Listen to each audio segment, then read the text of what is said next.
Every morning at exactly 6:30, Elias walked to the old park at the edge of the city. The park was quiet, forgotten by most people, with cracked paths and tired trees that had seen better days. In the center stood a wooden bench, its paint peeling, its legs rusted. Elias sat there every day, rain or shine. No one ever asked why. Years ago, that bench had been new, bright, alive. That was the year Elias met Clara. She had been sitting there, reading a book, her legs tucked under her hair tied loosely, as if she never planned to impress anyone. When Elias asked if the bench was taken, she smiled without looking up and said, "Only by people who haven't arrived yet." That sentence changed his life. They began meeting every morning, coffee in paper cups, long conversations about dreams that felt too big for the city they lived in. Clara wanted to be a painter. Elias wanted to leave, to go somewhere far where life didn't feel so heavy. Together, those dreams felt possible. When Clara laughed, Elias felt lighter. When she spoke about colors and emotions, the world seemed kinder. One winter morning, Clara didn't come. Elias waited an hour. Then two. He told himself she was sick, busy, tired. The next day, she didn't come again, or the next. Weeks passed before he found out why. Clara had been ill for a long time. She never told him.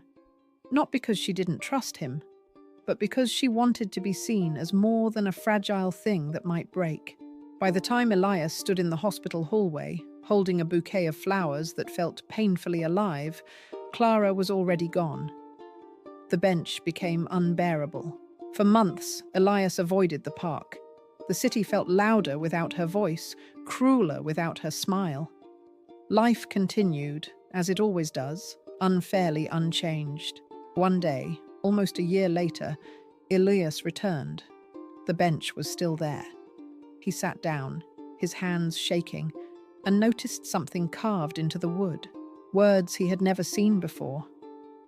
"If you're reading this, I loved you longer than I lived."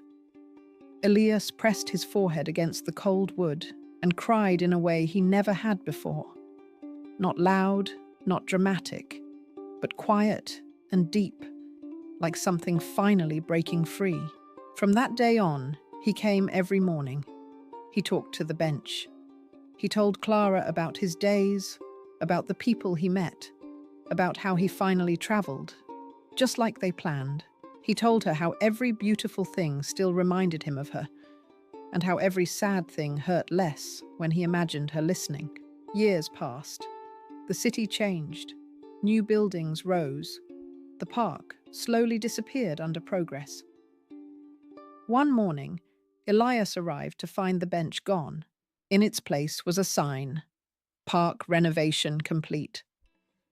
Elias stood there for a long time, unsure of where to sit, unsure of where to place his memories.